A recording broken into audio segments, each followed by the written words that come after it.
पानी निकाल, ये बेचारी पटोई प्यासी है। हाँ हाँ, काहे नहीं, आओ बे।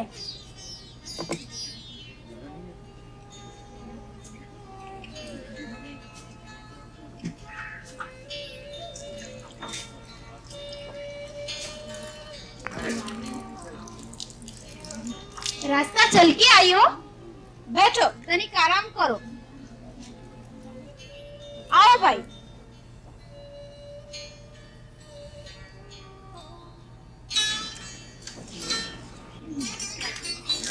ए बच्चिया, कहाँ है दीदी? जरा चना चबेना और सत्तू ले आ।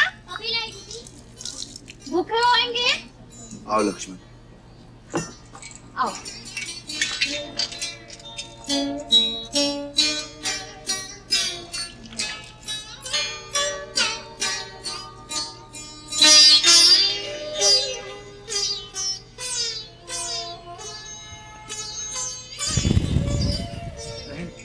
थोड़ा पानी दे।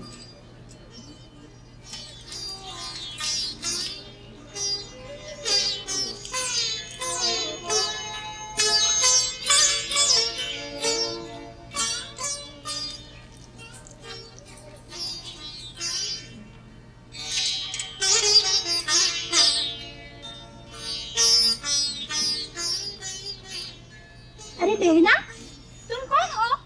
कहाँ से आई हो? ये बन में क्यों आई? बस वन में रमते बनवासी है। ये तो हम नहीं माना।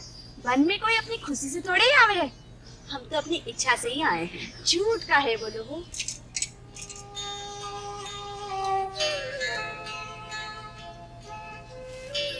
अच्छा ये बताओ, ये धुन कौन है? जिनके हाथ में धनुष है वो मेरे देवर हैं, और जिनके कंधे पे धनुष है, हाँ तुम्हारे भरतार हैं, है ना? अरे अच्छा, नाव का है उनका? किनका? अरे नाम मत ले अपने भरतार का। अच्छा अपना ही बता दो। अच्छा अपने देवर का तो बता ही दियो। मेरा नाम सीता है और मेरे देवर जी का लक्ष्मण।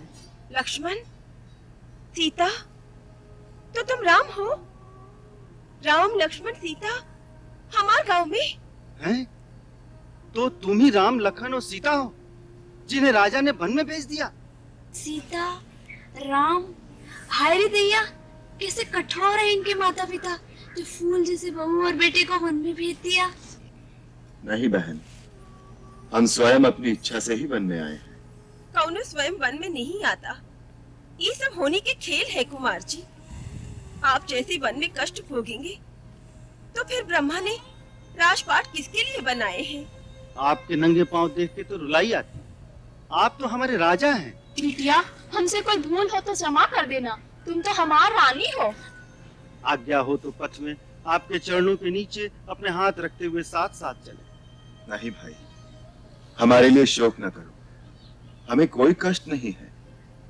अब हमें आज्ञा दो। आगे आप वन में कहाँ जाएंगे प्रभु? इसी गांव में रह जाइए।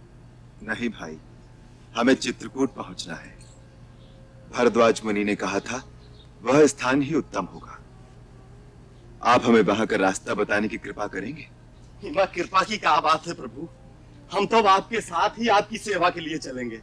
वहाँ वाल्मीकि मुनि का आश्रम है, उनसे आज्ञा लेके हम आपके लिए वही कुटिया बना देंगे। हमारे तो प्रभु आ गए, हमारे तो धन्यभाग हो गए। राम, आज तुम्हारे आने से वाल्मीकि की कुटिया पवित्र हो गई। तुम्हारे दिव्य तेज से सारा आश्रम प्रकाशमान हो रहा है। प्रभु अपने सेवक को बढ़ाई दे रहे हैं, यह आपका विशेष अनुग्रह है। अन्यथा इन श्री चरणों तक पहुंचना ही मेरा सौभाग्य है, जिनकी शरण में आने से ही मनुष्य अपनी आत्मा में निहित भगवान का स्पर्श अनुभव करने लगता है। और जानते हो राम, मैं इस समय क्या अनुभव कर रहा हूँ? जैसे भक्त और भगवान का मिलन हो रहा हो, जैसे भगवान स्वयं चलकर भक्त के पास आ गए हों। महात्मन, आप तो कवि हैं, और कवि अपनी कल्पना में स्वयं ही अपनी भावनात्मक सृष्टि की रचना कर सकता है।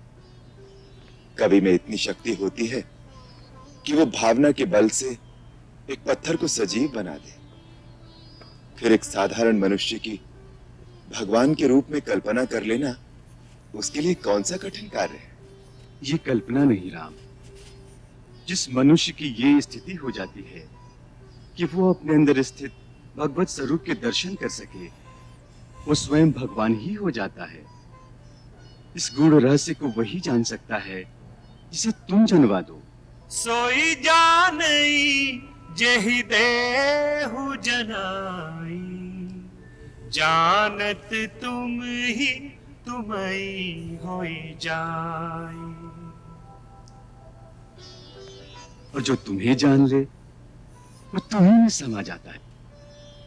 हे महामुनि, आप प्रेम और भक्ति की परासीमा हैं, जिन्हें कण कण में केवल अपने भगवान ही दिखाई दे रहे हैं। इसीलिए आप मुझ जैसे एक साधारण मानव को भी भगवान की संज्ञा दे रहे हैं। राम, आज तक जो चरित्र, जो अद्भुत कार्य तुमने किए हैं, ताड़का वध से लेकर धनुष भंग और परशुराम के गर्भ मर्दन तक, उससे मन में यह विश्वास दृढ़ होता जा रहा है कि तुम इस लोक से परे कोई दैवी शक्ति, कोई अवतारी पुरुष हो, जो इस धरती पर धर्मात्माओं की रक्षा के लिए और अधर्म के नाश के लिए अवतरित हुआ है। तुम ही मेरे काव्य के नायक हो राम। मैं वास्तव में कौन हूं, मैं किस कारण से जन्मा हूं, ये मैं कैसे जानूं? ये तो आप जैसा त्रिकालदर्शी ही जान सकता है। मैं तो केवल अपने आप को एक मानव समझता हूं, जो दशरथ का पुत्र है और जिसका नाम राम है। और इस समय मैं अपने पिता की आज्ञा से अपने अनुज लक्ष्मण और पत्नी सीता के साथ 14 वर्ष वन में रहने के लिए आया हूं। मैं किसी ऐसे स्थान पर नहीं रहना चाहता जहां मेरे रहने से किसी तपस्वी या साधक की साधना में विघ्न पड़े। आप विचार करके मुझे कोई ऐसा स्थान बताने की कृपा करें जहां मैं रहकर अपने वनवास के दिन व्यतीत कर सकूं। तुम मुझसे अपने रहने का स्थान पूछ रहे हो? पहले मुझे ये बताओ कि वो कौन सा स्थान है जहां तुम नहीं। प्रभु, इन गूढ़ बातों में मुझे न उलझाएं। सेवक को इस चित्रकूट में एक छोटा सा स्थान प्रदान करने की अनुमति दें, जहां हम रहने के लिए एक छोटी सी कुटिया बना लें। वैसे तुम्हारी कुटिया तो हर भक्त के हृदय में है, फिर भी सांसारिक रूप से पूछ रहे हो